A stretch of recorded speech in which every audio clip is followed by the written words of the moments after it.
Hey everyone, I hope you're doing well and staying safe during this time. If you're new here, welcome to the channel. Like I said, thank you so much for checking me out. If you haven't done so, please make sure to hit that subscribe button just right below the video. Cool, thank you so much. I really do appreciate it. And if you're returning, welcome back. Thanks again for your support. I truly do appreciate having you here. Jeremy Hogan kind of touched what I'm talking about too, because I've told you, XRP, XLM, and gold, that's my game right now, okay? Do you honestly believe, and I do have a little bit of Ethereum in one of those Ethereum trusts. See, a lot of people think that I'm somehow anti-Ethereum. I'm not at all. In fact, I want Ethereum to do well. I want Bitcoin to do well. I want them all to do well. What I am is I'm anti-corruption for one thing.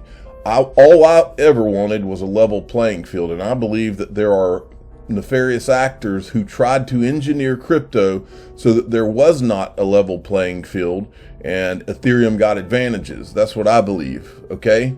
And so I'm not wanting Ethereum to be hurt. I just want a level playing field. And until we get a level playing field and get all of this, what I believe is corruption, out of the way, until that happens, we have no choice but to put a big, huge spotlight on what looks like has been done here. We have to try to get the level playing field. That's the pressure point, in my opinion. Now, so Jeremy Hogan, to me, I think his answer kind of goes to what I was just talking about gold. This person says, do you honestly believe $10 to $35 per XRP is possible? $10 to $35 per XRP is absolutely possible, or much higher. The question is not whether XRP can reach X dollars, but what the dollar will be worth at that time. Now, let's say hypothetically that XRP is exactly what we think it is. What is the one problem that gold has? What is the one problem that gold has always had? Well, I would say transferability. I mean, you can't. What are you going to do? Get your pallet of gold and take it with you to, from here to there? No, you're not. What if gold was on the blockchain at some point? What blockchain could solve the transferability problem better than any? Okay, Tony Valentino. Now, a lot of people think this is the real one. I don't know, but that doesn't mean that I can't agree with this version of Tony Valentino's tweet. So I don't have to know. XRP is ready to become the lifeblood of new financial system. Ripple is soon to become a bank. Tied to the Federal Reserve, RippleNet has now matured. Key milestones hit. As the dev staff reduce, the ramp up of government old guard comes. XRP army on the right side of history. This part right here is very interesting to me. Ripple is soon to become a bank. Wouldn't that be something? Boy, you know how fast that this digital asset investor would be at the doors of Ripple Bank to open my bank account? Very fast. Okay. Stefan Huber was hard at work. A lot of the internet sleuths were hard at work this weekend. Check this out. Clayton gets millions from Sullivan Cromwell's SEC chairman. Clayton sues Ripple on his last day, a competitor of Sullivan and Cromwell client Consensus. Joe Lubin, CEO of Consensus, defends Clayton's lawsuit as good. Sullivan Cromwell organizes $500 million for Consensus. And he's got these thumbnails where he's showing all of this, okay? And then he says, John Deaton, did you know that Clayton law firm Sullivan and Cromwell organized and provided legal services for Consensus' latest $500 million funding?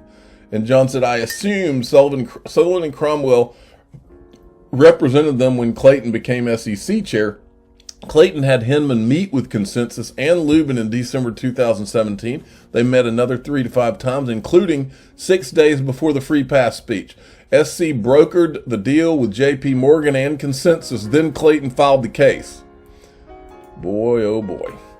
And then John Deaton says, in an interview with Forecast News on acquisition of Quorum, Joseph Lubin, co-founder of Ethereum and co-founder of Consensus, said Consensus and JP Morgan have been very friendly and collaborative for quite some time. We've interacted with them roughly from the start.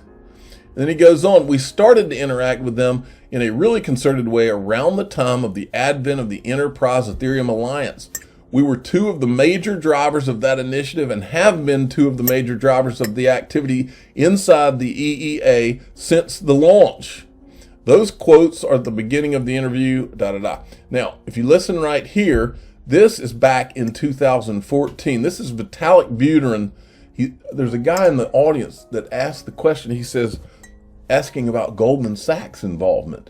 He says, Goldman is mentioned on your website or something to that effect. Let me refresh this so you can hear it. Financial contracts, you can use Ether to do, yeah. So is Goldman Sachs involved in your legal counsel? Mm-hmm. Goldman Sachs, they're mentioned on your website, and I'm asking whether they're playing a role in your legal counsel. We have 2 employees who at one point used to work for Goldman Sachs. Okay, let's get this myth out of here. Ethereum is 100% New World Order free.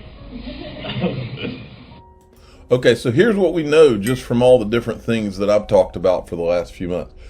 As he says that Ethereum's New World Order free, we know, first of all, we know that JP Morgan was there before he's standing there. We know that. We also know that he downplayed Goldman Sachs, but we also know Charles Hoskinson, I've got that on video too. Charles Hoskinson said they had senior Goldman Sachs programmers on the staff at the beginning, okay? Look down here. This is a good point. Ripple says, DAI, notice Gavin Wood, one of the founders, notice him cover his mouth just as the guy brings up Goldman Sachs. So it's obviously a source of uncomfortability. And now I want to show you this. I don't know who this guy is, but this thing is getting, look, at the start of this, it was just people in the XRP community on Twitter that were showing this stuff. Everybody's starting to get it. Watch. If I can hit the refresh button and freaking play the thing, you can watch. If you own any Ethereum, this is critical information. And unfortunately, this news... By the way, I don't know if that music is going to give me a copyright hit. And so what I'm going to do is I'm going to let you watch it. And if you don't see this, then just... in fact, I'll talk some during it so that there's a less of a chance of me getting the copyright hit. But if you don't see it, go to my Twitter, or go to John Deaton's Twitter feed and you can find it. Darker than anybody was hoping to hear. That is because new information was leaked that unveils corruption within the Ethereum ecosystem. And this is a system many thought to be corruption proof. It all evolves around JP Morgan and this man right here. So strap in because this is going to be a long one. The first thing you need to know is that this man, Joseph Lubin, is the co-founder of Ethereum. An early video was released of Lubin telling early investors of Ethereum how to hide their actions as crypto whale. This leads many to believe that Lubin has many crypto wallets and is disguising them, meaning he holds a larger position than originally thought. That's correct. But here's where it gets crazy. It was revealed that Lubin not only was a co-founder of Ethereum, but the owner and founder of Consensus.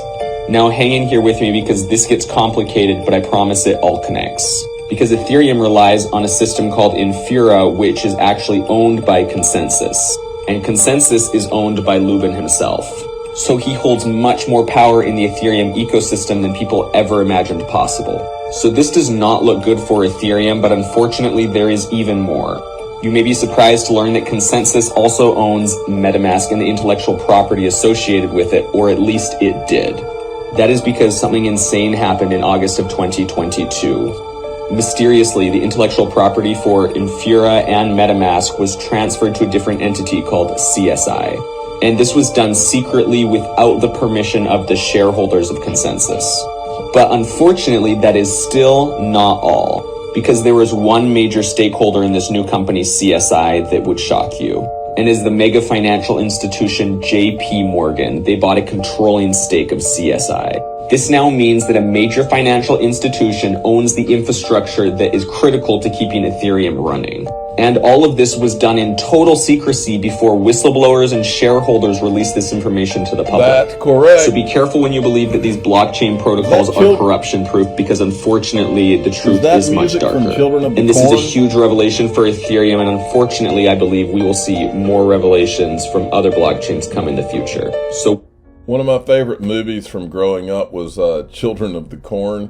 And they had that redheaded guy, Malachi. I thought was so creepy when I was growing up. That's what that music sounds like. Now, John Deaton, there was apparently another one of these articles glorifying these people, these Web3 people. Web3 backers like Andreessen Horowitz, Chris Dixon, whose firm was a beneficiary of the recent ApeCoin drop, see a gold mine in blockchain-based future of internet. So this article came out talking about how great these guys are. And John Deaton says, "Dear," apparently this is the woman that wrote it, Emily Nicole, I have the best follow-up story for you if interested. It's quite possibly could be the biggest financial story of insider trading and dealing in decades. Here is an overview. You can go to crypto-law.us and click on the video library for evidence how Web3 Ether Free Pass was born. And I decided I would help this out. Hey, Emily, Bloomberg Crypto, saw your article on Chris Dixon and Web3. If you want the real story of how Web3 was born, we have it. Here's part of it. Watch this. So Jay went on the warpath to these scathing speeches and calling out the industry and everybody.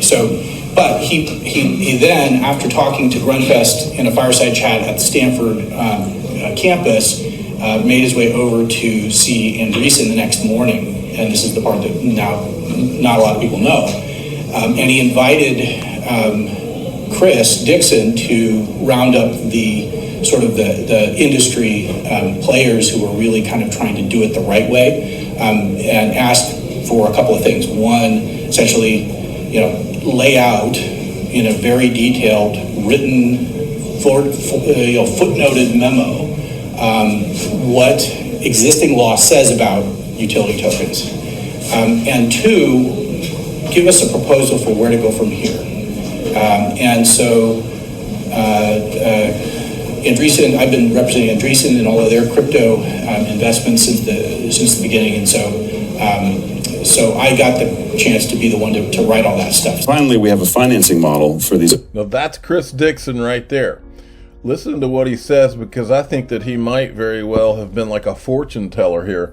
Networks, and I think that's a very positive thing, right? And and open networks can now enjoy the same kind of economic flywheel that for-profit companies have. If you look at the companies like Twitter and Facebook, one of the reasons they can get so large is they get this feedback loop where they get bigger, they raise money, they generate revenue, they feed it back into R&D, and they have these giant R&D budgets. And so now what's so exciting to me is that the open world now has potentially a similar economic flywheel and can kind of compete on a level playing field. One thing, there's a lot of discussion in this community around things like governance to talk about, which is the idea, essentially, let's make sure we get these models right so we don't end up in the same place 15 years from now, and then instead of, Mark Zuckerberg, it's whatever, Vitalik in front of Congress or something, or Toshi, or I don't know.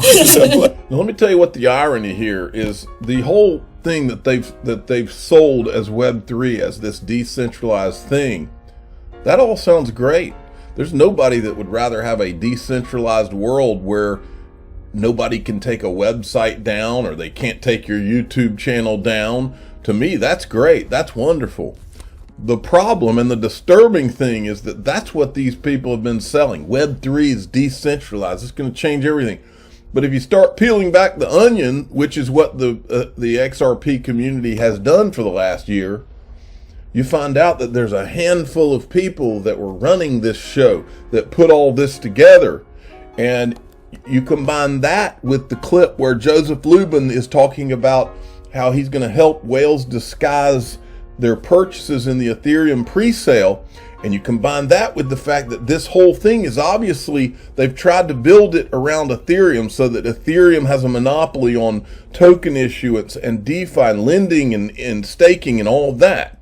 Because remember, Gary Gensler's not going after Ethereum, he's going after Coinbase if they try to lend, but he's not going after Ethereum 2.0 staking. I've got something on that later. But if you combine all of this stuff together and the fact that that it's never been audited, nobody knows who bought that Ethereum, who those disguised whales were. I'm your guy. I will keep you posted. I'm your advocate. I'll be back on a daily basis, usually multiple times per day, with these videos to keep you updated with everything going on. So I hope you enjoyed the video. If you haven't done so, make sure to hit that subscribe button. Feel free to share any of my videos with your friends, family, social media, or anybody who may care to listen. Thanks so much for your continued support. I'm always here for you. I want to help you through this time. So thank you so much for continuing to choose me. Enjoy your day, stay safe, and I'll catch you again probably in a couple hours. Thanks, everybody. See you later.